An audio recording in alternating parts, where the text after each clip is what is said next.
Bonjour et bienvenue dans ce webinaire consacré à la stratégie commerciale de reprise. Je vous remercie toutes et tous d'assister à ce webinaire et d'être nombreux à participer. J'espère que vous serez parvenus à vous connecter sans difficulté. Toujours est-il que j'ai grand plaisir à vous recevoir et à animer ce webinaire consacré à la stratégie commerciale pour relancer votre activité. Alors, ce webinaire, on l'a voulu d'abord parce que la fonction commerciale a été particulièrement impactée pendant la crise. Ensuite, parce qu'elle joue un rôle crucial pour la reprise économique. Le contenu, il s'adresse au plus grand nombre d'entre vous. J'ai voulu vraiment quelque chose qui concerne plusieurs secteurs d'activité. Donc, il est synthétique, évidemment, puisque le temps qui nous est consacré est assez court et que le format webinaire est plutôt adapté à des contenus synthétiques. Et puis, je voulais également aborder toutes les étapes d'une stratégie commerciale gagnante. Donc, l'idée, c'était vraiment de balayer assez large sans forcément approfondir aujourd'hui. Nous sommes ensemble pour 1 heure environ et je vous propose de découvrir tout de suite le programme de ce webinaire. Alors, dans un premier temps, on va découvrir ensemble les impacts du Covid-19 sur la fonction commerciale. Ensuite, on abordera les enjeux stratégiques pour la relance de votre activité. Puis, nous aborderons les enjeux humains auxquels vous risquez d'être confrontés, ce qui concerne particulièrement en plus la fonction commerciale. Et puis, nous aborderons pour finir les enjeux opérationnels de cette relance. Avec moi, ma compagne, alors j'espère qu'ils auront pu se connecter, Laetitia Zerbib de la Chambre de commerce et d'industrie Nice Côte d'Azur, qui est notre chef de département entrepreneuriat. Je suis quant à moi Sophia Oeslati, conseillère en entreprise. J'interviens sur le développement commercial. Avec nous aujourd'hui l'entreprise IT Group, dirigée par Jean-Marc Charpentier, et sa directrice commerciale, Emmanuelle Prat-Tominet, que je remercie de leur participation. Merci également à tout le monde et surtout, n'hésitez pas les participants à interagir sur le chat puisque tout au long du webinaire, vous pouvez poser vos questions. Si nous avons le temps, nous pourrons traiter les questions à la fin. Mais si d'aventure, on n'a pas le temps, on manque de temps dans l'heure qui suit, à ce moment-là, je n'hésiterai pas à répondre individuellement à chacun. Vous pouvez également me solliciter puisque mes coordonnées s'afficheront à la fin. Je vous propose qu'on découvre tout de suite les impacts du Covid-19 sur la fonction commerciale. Alors, l'impact qui nous intéresse, nous, aujourd'hui, c'est sur le développement business de votre entreprise. Effectivement, cet impact, il est multiple. Il est en interne, il va toucher surtout votre activité, mais en externe, il aura dans votre environnement touché vos marchés, vos partenaires commerciaux, mais aussi toute la chaîne de valeur de votre entreprise. Donc, son impact concerne l'interne et l'externe, vous l'avez compris. Je vous propose qu'on voit tout de suite le détail de cet impact. Bien qu'on manque encore un peu de recul, en interne, l'impact il porte essentiellement en fait, sur l'activité commerciale de votre entreprise. En effet, il a pu se traduire par une baisse de votre activité, notamment pour les secteurs à qui on a imposé une fermeture, mais il a pu également avoir un impact en termes de baisse, notamment si vous avez dû avoir recours à l'activité partielle, faute de business développement suffisant. Il a également, sur l'activité commerciale, pu avoir un impact plutôt en termes qui s'est traduit par une augmentation. C'est le cas notamment quand il y a eu une augmentation de la consommation et de l'achat de vos produits-services. Il a eu un impact également sur le volume et le type de produits-services que les entreprises ont pu fournir pendant cette période. Il s'est traduit pour les uns par plutôt une baisse des commandes, liée notamment au report des décisions d'achat ou de consommation. Il aura eu également pour certains une augmentation parce qu'il y a eu pendant cette crise des opportunités commerciales qui se sont fait jour, notamment pour ceux qui ont participé à la vente de masques de protection. mais aussi les entreprises qui ont participé à la production et la vente de gel hydroalcoolique, comme par exemple les industries cosmétiques. On en a localement qui ont œuvré dans ce sens, comme Sophia Cosmétiques et d'autres. Leurs fournisseurs d'étiquettes adhésives pour les flacons de gel hydroalcoolique et de solutions ont également eu des opportunités commerciales, et par exemple un acteur comme LP2I, pour ne citer que lui, hein, mais il y en a d'autres, ils ont eu une augmentation des parts des commandes qui ont pu atteindre jusqu'à 70% d'étiquettes pour ce type de produit.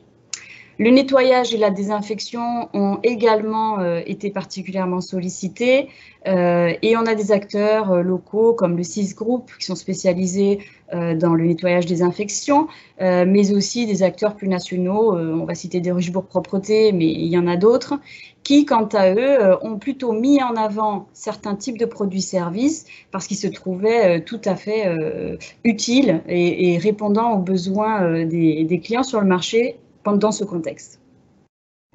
Les prix ont subi une forte tension, mais aussi les équipes commerciales et marketing pendant la période, parce qu'ils ont été pour certains particulièrement mobilisés, pour d'autres ils ont dû s'adapter et effectivement on a pu, quand il s'agissait de mettre en avant certains produits-services ou de les adapter aux besoins des clients, on a vu une plus grande synergie entre marketing-vente pour pouvoir répondre rapidement et s'adapter aux besoins du marché. Les cycles, quant à eux, les cycles de vente, ce sont pour les uns allongés, notamment pour des raisons de report de décision d'achat, et pour d'autres, ils se sont un petit peu dégradés pour être plus réactifs en réponse aux besoins du marché. Les canaux de vente, on aura pu tous s'apercevoir qu'ils se sont plutôt reportés pendant la période sur le digital et le numérique. On a tous eu recours, je suppose, en tout cas pour la plupart, à la visioconférence. Pour la force de vente, elle a pu se reporter, si elle n'était pas déjà très utilisatrice de réseaux sociaux, sur la vente sur les réseaux sociaux, le social selling. Et pour certaines entreprises, ça a été également l'occasion de développer davantage la vente en ligne. J'espère que Jean-Marc est avec moi. Je vais vérifier. Non, il n'est pas avec moi.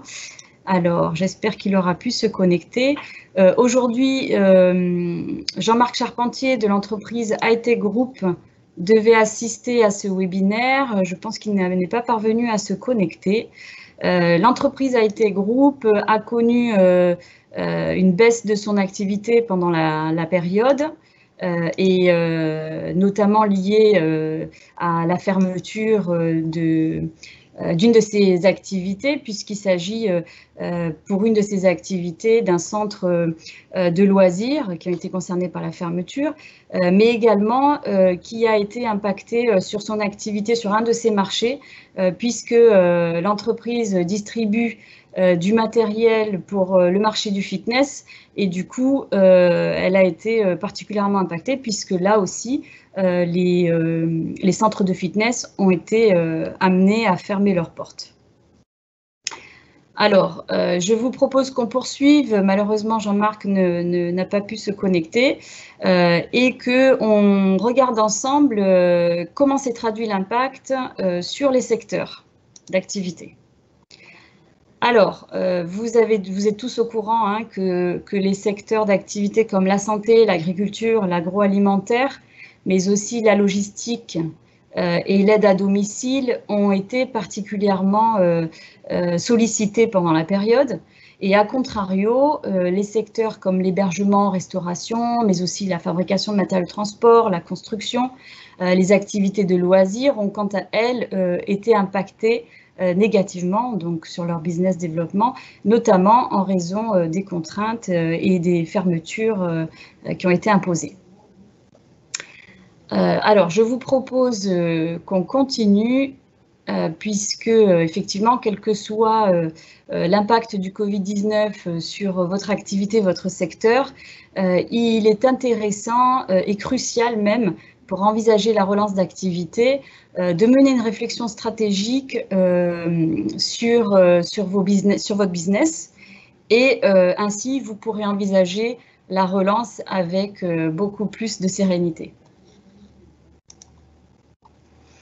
Alors, parmi les enjeux stratégiques, vous avez vraisemblablement, pour la plupart, été passé, en tout cas vous êtes passé par une phase de réaction face à la crise. Hein.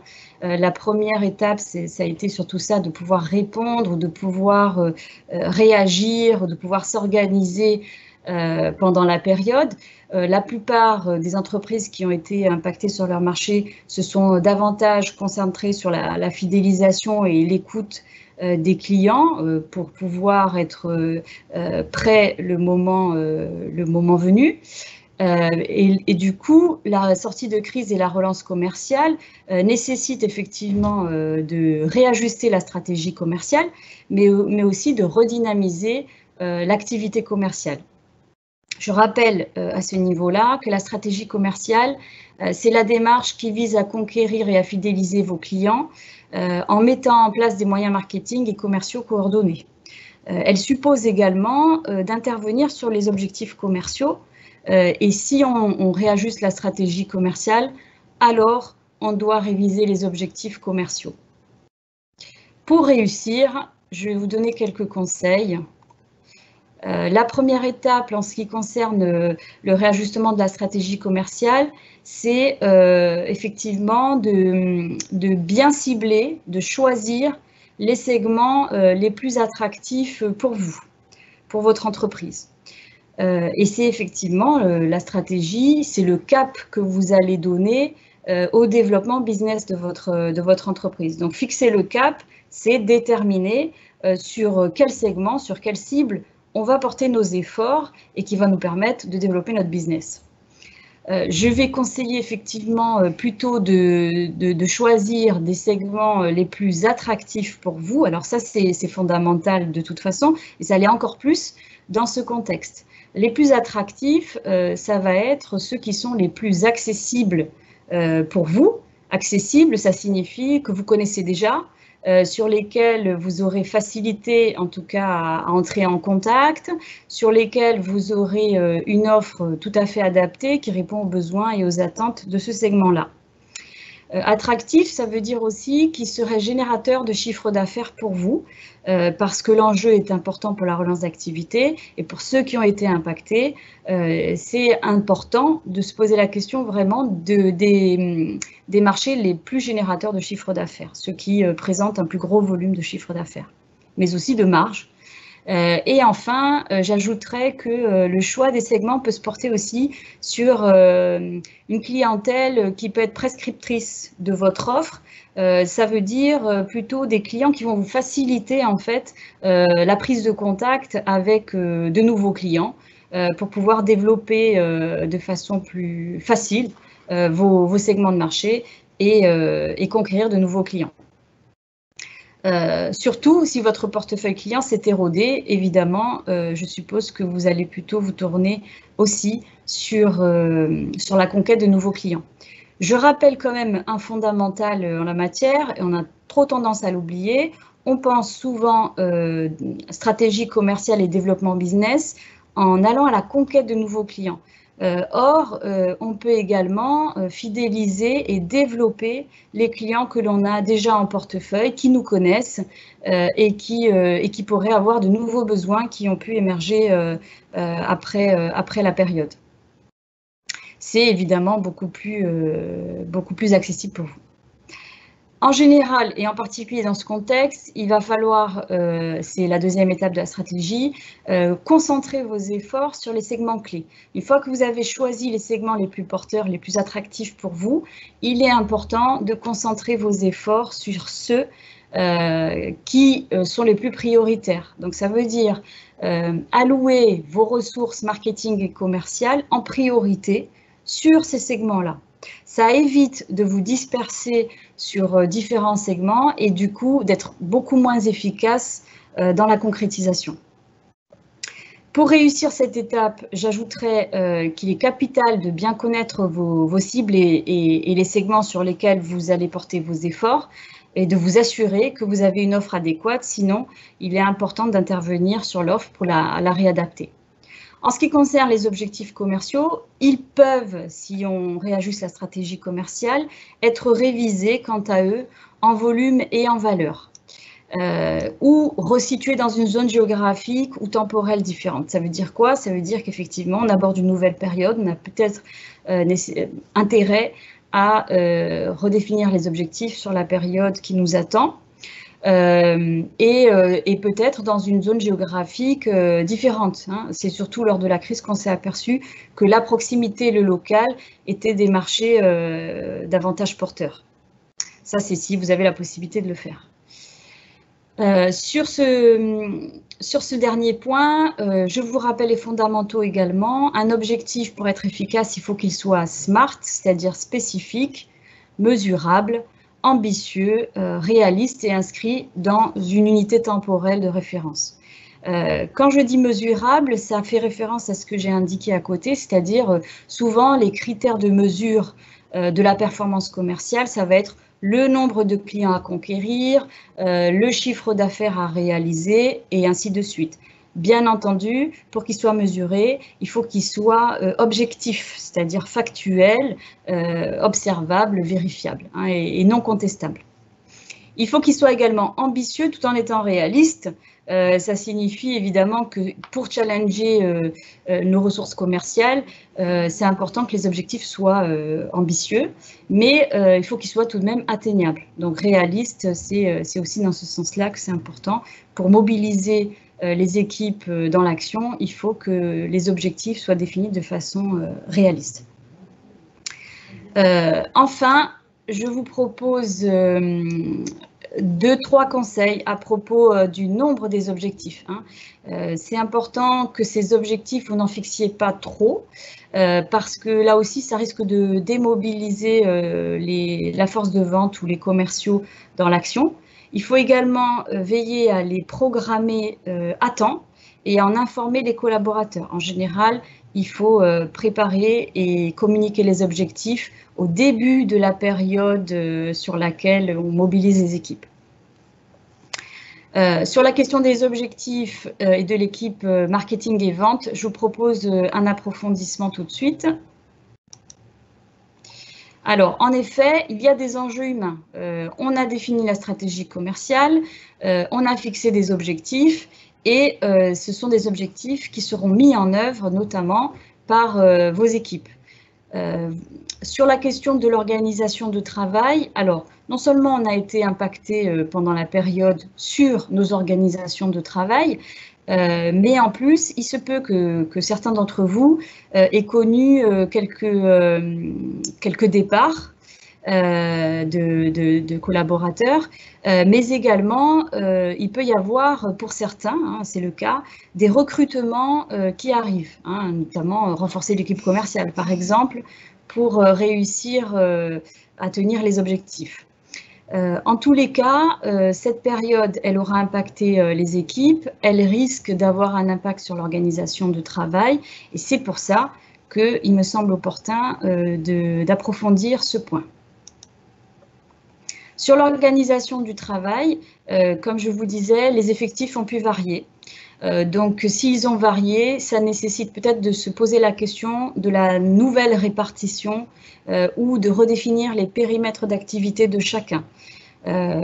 C'est aussi important la répartition parce que si on a modifié le choix des segments, si on a retravaillé la stratégie commerciale, alors on peut répartir différemment la force de vente sur des segments clés, sur une zone géographique ou sur un type de produit-service nouveau ou qu'on a décidé de davantage mettre en avant.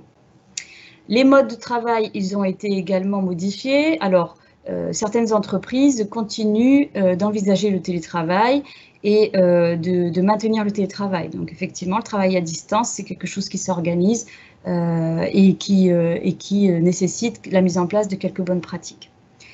Sur l'équipe, la charge mentale aura pu être importante, notamment en raison de la crise, mais aussi peut-être en raison de la charge de travail, soit pendant la période, soit au sortir de la période. C'est-à-dire on va relancer l'activité et donc on risque de particulièrement solliciter la force de vente.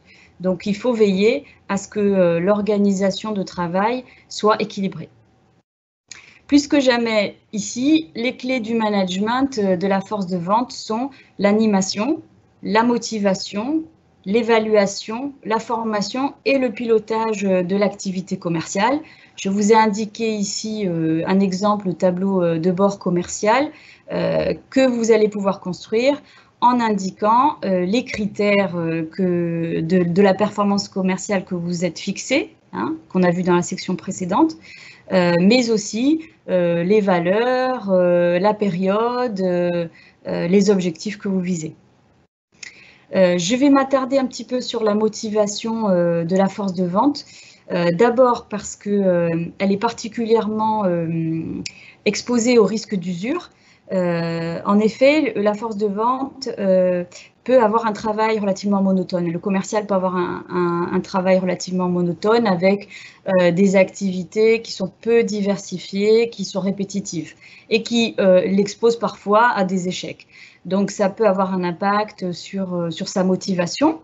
Mais également, effectivement, comme je vous disais tout à l'heure, on peut avoir une perte de sens au travail. C'est quelque chose, c'est, j'allais dire, un élément qu'on aura vu émerger après la crise ou pendant la crise. Donc, il faut agir sur la motivation des collaborateurs pour réussir à atteindre les objectifs et en même temps pour les mobiliser dans l'action. Je vous rappelle que la motivation, c'est littéralement la capacité de mettre en action. En tout cas, c'est de mettre en action vos équipes. Alors, sur la motivation, on peut agir non seulement sur la motivation interne des personnes, mais aussi sur des facteurs de motivation que vous allez pouvoir mettre en place. On parle souvent de la rémunération comme un facteur de motivation, mais ça n'est pas le seul.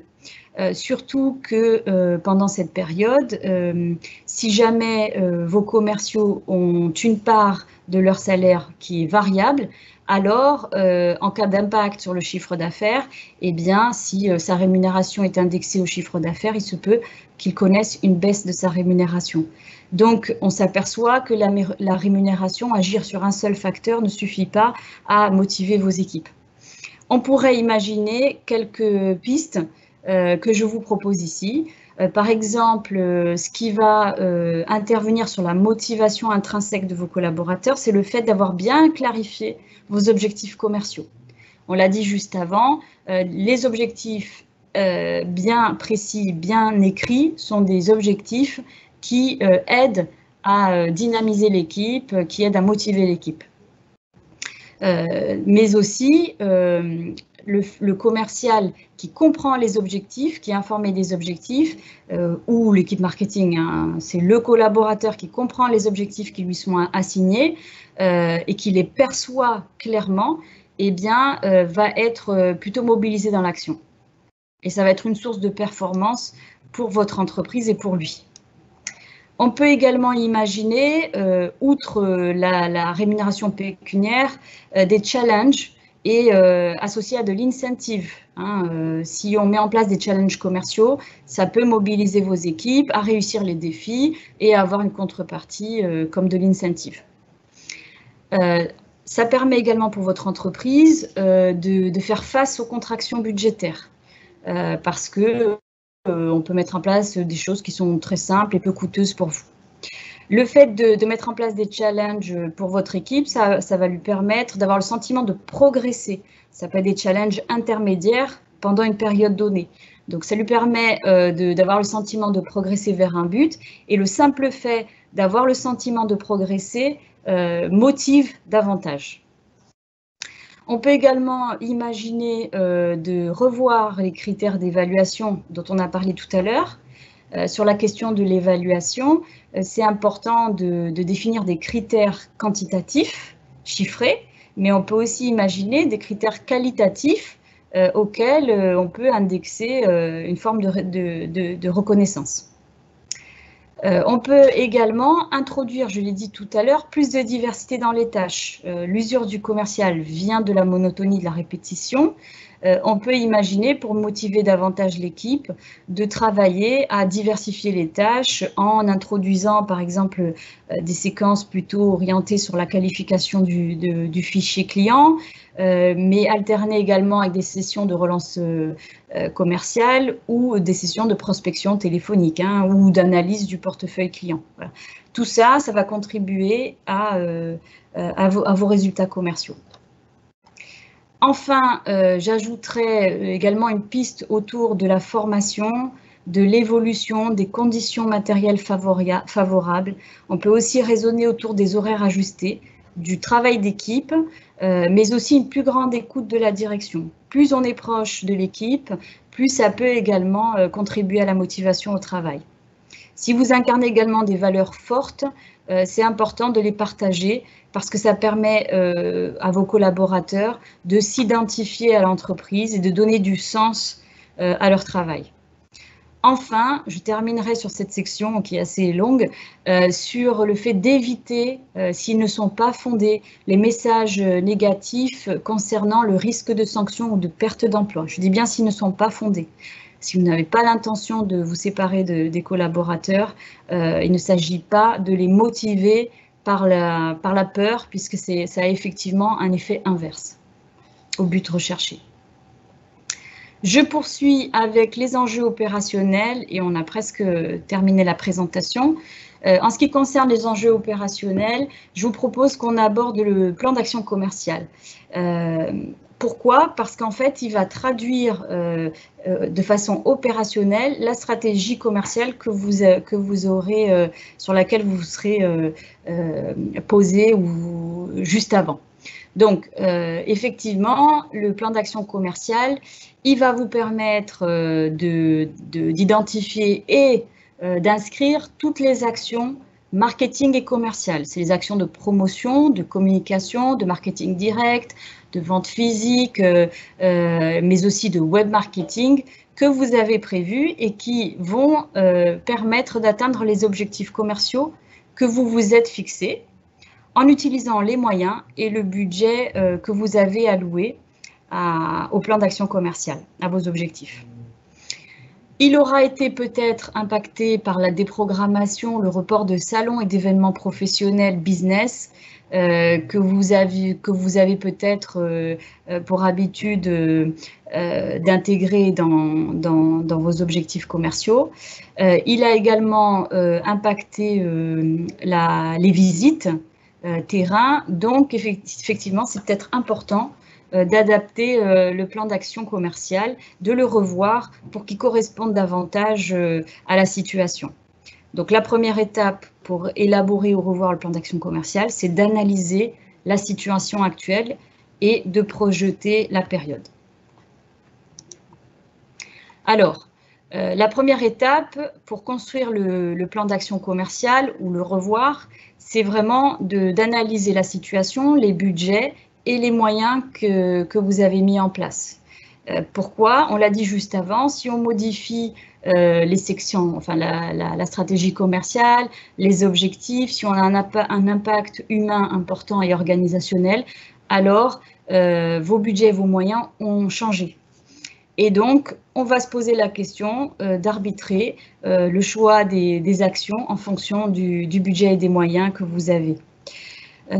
Ça signifie choisir les actions correctement, les actions les plus adaptées à vos objectifs et à vos marchés. C'est important que les actions marketing et commerciales correspondent au comportement d'achat de vos clients et soient évidemment les canaux et les moyens qu'ils utilisent pour consommer.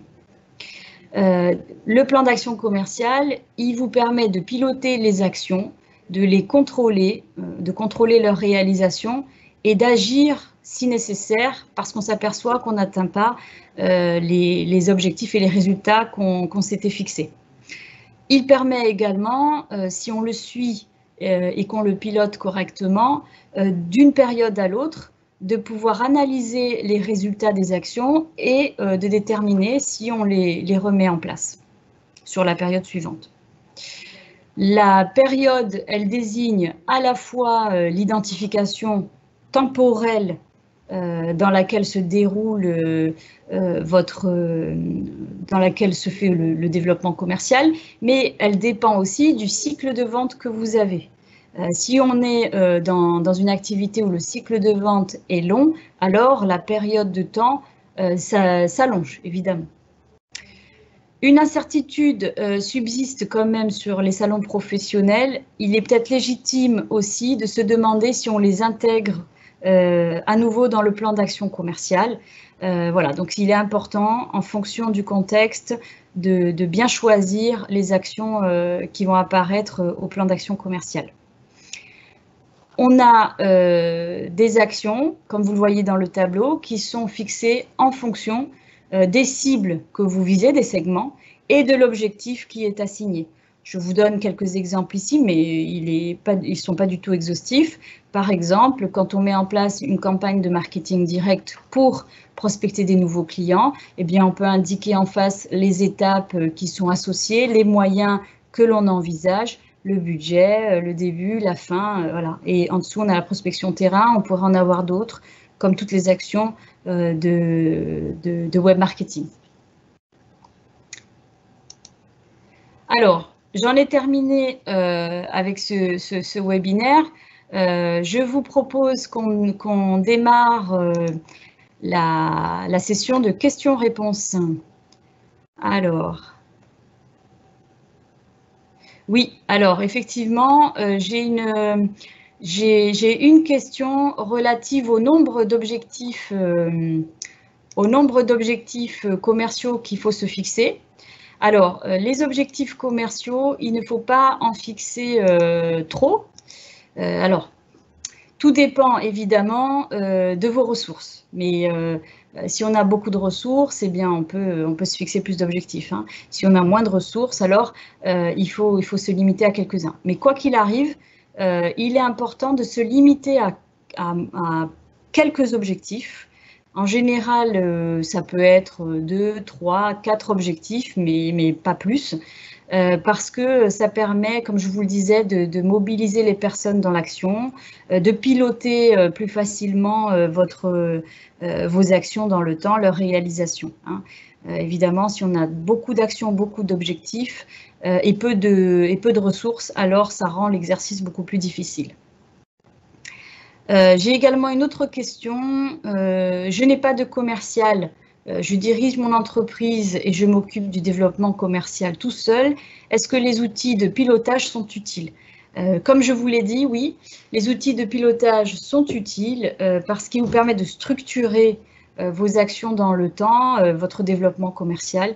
Ils vous apportent de la rigueur, de l'organisation et surtout, ils vous permettent de tirer, d'être réactif, mais aussi de tirer des conclusions à la fin de chaque période. Donc, ça vous permet de gagner en efficacité commerciale.